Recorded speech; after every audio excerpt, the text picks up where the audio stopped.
Hello friend, my name is Priya और आज हम इस वीडियो लेक्चर में section number 5 of Bharatiya Sakshya अधिनियम 2023 को कवर करने वाले हैं। इससे पहले मैंने सेक्शन 1, 3 एंड 4 पर भी वीडियो बनाई हुई है। अगर आपने वो वीडियोस नहीं देखी हैं तो आप जाकर उनको देख सकते हैं। उससे क्या होगा, आपके जो भी वीडियोस के कॉन्सेप्ट थे वो क्लियर हो जाएंगे और उन टर्म्स को जो उन वीडियोस में हमने सीखे थे वो यहाँ पर जब हम यूज़ करेंगे तो आपको चीज़ें ज़्यादा अच्छे से क्लियर हो जाएंगी। ओके, नाउ टॉपिक पर आते हैं। टॉपिक है हमारा सेक्शन नंबर 5 जो कि हमें बीएसए के चैप्टर 2 पार्ट 2 में दिया हुआ है। अगर हम बात करें चैप्टर 2 पार्ट 2 की तो ये बताता है रिलेवेंसी ऑफ फैक्ट के बारे में। यानी कि हम यहाँ पर पढ़ेंगे कि रिलेवेंट फैक्ट कौन कौन से होते हैं। हमने पिछली वीडियोस में फैक्ट एंड इशू और रिलेवेंट फैक्ट पर बात की थी। फैक्ट एंड इशू जो है ना, सब्सटेंटिव लॉ के आंसर देंगे। जैसे कि ए ने अगर मर्डर किया है बी का, ठीक है, तो फैक्ट एंड इशू हमारा ये होगा, जो बी का क्या हुआ है, मर्डर हुआ है, किसने किया, ठीक है, कैसे किया। तो ये क्या है, फैक्ट एंड इशू है कि वी का मर्डर ही हुआ है। क्या ऐसा हो सकता है कि सुसाइड हुआ है या फिर एक्सीडेंट हुआ है। तो ये जो क्वेश्चन है ये फैक्ट एंड इशू के क्वेश्चन है और ये सब्सटेंटिव लॉ के आंसर्स प्रोवाइड कर रहे हैं। ठीक है, फैक्ट एंड इशू ये हो गए। अब इससे रिलेटेड जितने भी रिलेवेंट फैक्ट होंगे हम उनकी बात कर रहे हैं और कौन कौन से फैक्ट रिलेवेंट होंगे ये हम वन बाई वन सेक्शंस में देखते जा रहे हैं। ठीक है, जैसे कि हमने सेक्शन 4 में रिलेवेंसी ऑफ फैक्ट में देखा था, ट्रांजेक्शन के बारे में समझा था कि अगर सेम ट्रांजेक्शन के हैं तो वो रिलेवेंट फैक्ट कंसीडर किए जाएंगे वो सारे फैक्ट। ऐसे ही अभी हम राइट नाउ सेक्शन 5 की बात करेंगे और हम देखेंगे कौन कौन से फैक्ट रिलेवेंट कंसीडर किए जा रहे हैं। तो इस सेक्शन को रीड करने से पहले हम इसको ब्रेक करके जैसे हमेशा से पढ़ते हुए आ रहे हैं वैसे हम इस वीडियो में भी पढ़ेंगे। ओके, सबसे पहले बात करते हैं फैक्ट कंस्टिट्यूट ओकेशन। वो फैक्ट जो ओकेशंस के बारे में बता रहे हैं, वो फैक्ट जो कॉज के बारे में बता रहे हैं या इफेक्ट के बारे में बता रहे हैं या अपॉर्चुनिटी के बारे में बता रहे हैं या फिर स्टेट ऑफ थिंग्स के बारे में बता रहे हैं, वो सारे फैक्ट क्या होंगे, रिलेवेंट कंसीडर किए जाएंगे। आई थिंक ये चीज़ आपको समझ में आई। अब प्रॉब्लम कहाँ आएगी कि ये टर्म क्या है। ये ओकेशन की बात की हमने, ये कॉज की बात की हमने, ये इफेक्ट की बात की। इनको हम वन बाई वन आगे इनको समझ लेंगे। ठीक है, तो अगर हम बात करें ओकेशन की, कॉज की, इफेक्ट की, अपॉर्चुनिटी की या स्टेट ऑफ थिंग की, ये सब क्या हो जाएंगे, ये सब रिलेवेंट होंगे अगर इनसे रिलेटेड कोई भी fact as a evidence trial या प्रोसीडिंग में प्रेजेंट किया जाता है। ओके, अगर हम बात करें ओकेशन की, सबसे पहले हम ओकेशन को समझेंगे। ओकेशन की बात करें तो ये बीएसए में कहीं भी डिफाइन नहीं है। जैसे कि हम डेफिनेशन क्लॉज जब हम पढ़ते हैं तो उसमें कहीं भी आपको ओकेशन के बारे में नहीं समझाया गया है। लेकिन अगर हम सेक्शन 5 की बात करें तो ये बताता है ओकेशन मीन्स टू कॉज और provide the circumstances for the occurrence. यानी कि वो सर्कमस्टेंसेस प्रोवाइड करना जिसमें कोई भी ऑफेंस या क्राइम कमिट हो, उसको हम ओकेशन बोलते हैं। जैसे कि मैंने बोला ए मेले में गया, ठीक है, कहाँ पर गया, मेले में, फेयर में, ठीक है, तो मेले में गया और वहां पर उसको मर्डर कर दिया गया। ठीक है, उसका मर्डर कर दिया गया मेले में जाने पर। ठीक है, तो ये जो मेले में गया जाने की वजह से, ये जो सर्कमस्टेंसेस क्रिएट हुए इसी की वजह से क्राइम हुआ। अगर वो मेले में नहीं जाता, अगर वो घर पे रहता तो शायद उसका मर्डर नहीं होता। तो ये जो मेले में जाना हुआ यही क्या है, ओकेशन है। और इससे रिलेटेड क्या होंगे, फैक्ट, जितने भी फैक्ट होंगे वो सारे हमारे क्या होंगे, रिलेवेंट कंसीडर किए जाएंगे। ओके, जैसे कि किसी विटनेस को आप लेकर आए प्रोसीडिंग में और आपने उसने ये स्टेटमेंट दिया कि हाँ वो मेले में आया था, मेरी शॉप से उसने कुछ परचेज किया था। दैट मीन्स हाँ भाई उसी का मर्डर हुआ है और कहाँ पर हुआ है, मेले में हुआ है। यानी कि ये क्या हो गया, हमारा रिलेवेंट फैक्ट कंसीडर किया जाएगा। ठीक है, अब हम बात करते हैं ओकेशन को और अच्छे से समझने के लिए एक एग्जांपल ले लेते हैं। Let's suppose A is accused of बीज मर्डर। अगर ए को एक्यूज माना जाता है बी के मर्डर के लिए and A denies any such act, और ए ने क्या किया, डिनाई कर दिया कि मैंने तो बी का मर्डर किया ही नहीं। C saw a A with B on the day of the crime. अगर सी ए को देखता है बी के साथ, ठीक है, जैसे कि ए और हमारा ये बी दोनों साथ में घूम रहे थे और ये चीज सी ने होते हुए देखी। ठीक है, तो किस दिन? जब क्राइम हुआ था उसी दिन। Here the question of whether A had committed murder or not is a fact and issue. अब fact and issue हमने समझा कि मर्डर हुआ, किसने किया, किस वेपन का यूज किया, ये फैक्ट एंड इशू के क्वेश्चंस है ना। तो ए का मर्डर हुआ है, ठीक है, ए का मर्डर कमिट किया है, बी का मर्डर कमिट किया है ए ने, ये क्या है? हमारा फैक्ट एंड इशू है। And the fact that C saw A on the day of murder with B will be the relevant fact. और सी ने क्योंकि ए को बी के साथ देखा था उस मर्डर वाले डे के दिन, दैट मीन्स ये क्या हो जाएगा? एक रिलेवेंट फैक्ट कंसीडर किया जाएगा। और ये क्या करता है? ये ओकेशन क्रिएट करता है, सर्कमस्टेंसेस क्रिएट करता है क्राइम की, एक सिचुएशन क्रिएट कर दी कि भैया अगर ए बी के साथ नहीं होता तो शायद हम ये नहीं कह सकते थे कि ए ने ही बी का मर्डर किया। ये क्या हो गया? एक ओकेशन क्रिएट हो गया, एक सर्कमस्टेंसेस क्रिएट हो गए, और इसी को हम क्या बोलेंगे? ओकेशन बोलेंगे। ठीक है, अब है ना इसका एक एग्जाम्पल हम केस लॉ से समझ लेते हैं। जैसे कि केस लॉ था हमारा आर वर्सेस रिचर्डसन, जो कि 1758 का केस है। यहाँ पर अगर हम देखें तो क्या होता है, सीन ऐसा है कि एक लड़की है, ठीक है, एक लड़की है जो कि अपने कॉटेज में अकेली है, ठीक है, और कुछ लोग आते हैं, वो उसका रेप करके उसका मर्डर कर देते हैं। ठीक है, सीन आपको समझ में आ गया होगा। Where a person who was charged with rape and murder of a girl, the fact that the girl was alone in the cottage at the time of murder is relevant because it provides the occasion in which the crime happened. यानी कि हमें पता है कि इस लड़की का rape हुआ, इस लड़की का मर्डर हुआ। एक कितने लोगों ने किया? बहुत सारे लोग थे, ठीक है, काफ़ी लोग थे। तो उन्होंने अगर ऐसा कुछ किया है, ठीक है, अगर उन्होंने ऐसा कुछ किया है और इससे रिलेटेड ओकेशन क्या कंसीडर किया जाएगा? कि वो लड़की घर पर अकेले थी। अगर अकेले नहीं होती तो चांसेस नहीं है कि ऐसी कोई भी सिचुएशन, ऐसा कोई भी क्राइम या ऑफेंस कभी कमिट होता, है ना। यानी कि यहाँ पर ओकेशन क्या हुआ? ओकेशन हुआ उस लड़की का घर पर अकेले होना, ठीक है, और ये क्या कंसीडर किया जाएगा? एक रिलेवेंट फैक्ट कंसीडर किया जाएगा।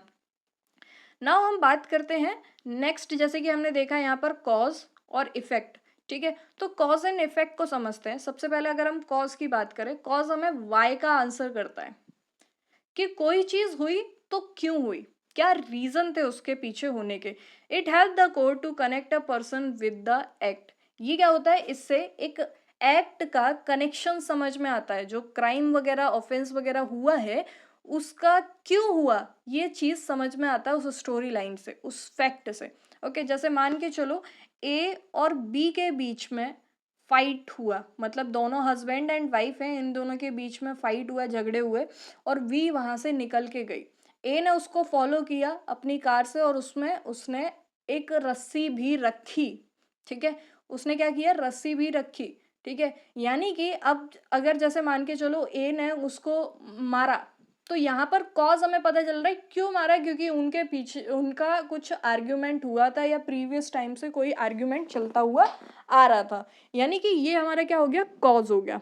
आई थिंक ये समझ में आया होगा, जहाँ पर वाई का रीजन मिल जाता है, ठीक है, एक तरीके से मोटिव क्या था, ठीक है, क्यों किया, ठीक है, वो चीज़ आपको समझ में आ जाएगी। अगर हम बात करें इफेक्ट की, ठीक है, इफेक्ट क्या होता है? तो effect is the ultimate result of being act being done. यानी कि ये कॉज तो आपको बताएगा पहले की चीज़ कि कोई भी क्राइम जो हुआ है उससे पहले ऐसा क्या हुआ जिसकी वजह से ये क्राइम हुआ है। दूसरी चीज़ इफेक्ट की जब हम बात करें, इफेक्ट मतलब कि जो चीज़ हुई है उसके बाद क्या क्या वहाँ पर रिजल्ट देखने को मिले, वो हमारा हो गया इफेक्ट। जैसे कि आर वर्सेस रिचर्डसन का ही केस जब हम लेते हैं तो हम उसमें देखते हैं कि जब है ना रेप एंड ऑल किया गया उस लड़की का, ठीक है, उसके साथ जब भी कोई क्राइम किया गया था उस टाइम पर उस लड़की ने स्ट्रगल किया था काफ़ी ज़्यादा फर्श पे, ठीक है, तो उस फर्श पे उस चीज़ के निशान है, ठीक है। या फिर अगर मान के चलो जैसे कि इसमें बताया गया है कि जो पर्सन थे उन्होंने शूज़ वियर किए थे जिसमें ऐसा था कि सोल में नेल्स हों जैसे, ठीक है, क्योंकि उसकी वो चीज़ें प्रिंट फुट स्टेप्स वहाँ पर देखने को मिले। यानी कि ये क्या है? इफेक्ट है, ठीक है।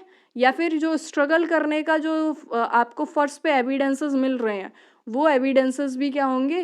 रिलेवेंट एविडेंस या रिलेवेंट फैक्ट कंसीडर किए जाएंगे। ओके, आई गेस ओकेशन समझ में आ गया, कॉज समझ में आ गया, इफेक्ट समझ में आ गया। नाउ हमारे पास है opportunity and state of thing. जैसे कि हम अपॉर्चुनिटी की बात करते हैं, एक अवसर मिलना, ठीक है।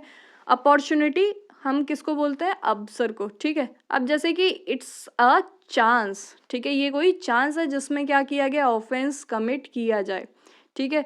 कोई भी एक्ट करना या उसका ओमिशन करना, ठीक है, जो कि क्या है, क्राइम है या ऑफेंस है, उसको हम क्या बोलेंगे, यहाँ पर अपॉर्चुनिटी समझने का कोशिश करेंगे। ओके, इसके लिए एक केस लो समझ लेते हैं, आर वर्सेस डोनिलन, जो कि 1955 का केस है। यहाँ पर क्या प्रॉब्लम था, यहाँ पर था कि एक जो डिसीज था, डिसीज मतलब एक बच्चा है, ठीक है, वो किसी डिसीज से प्रॉब्लम है उसको, ठीक है, कोई डिसीज है उसको वहाँ पर, ठीक है, और उसकी जो मदर है वो उसकी केयर टेकर है, और वो उसको डेली एक सिरप पीने के लिए देती है एज अ मेडिसिन, जो कि उसको रिकमेंड किया होगा डॉक्टर ने। ओके, अब जो एक्यूज्ड है उसको ये चीज़ें पता है कि उसको कौन सा सिरप दिया जा रहा है, कितने टाइमिंग पे दिया जा रहा है, इस सारी चीज़ों की उसको नॉलेज है।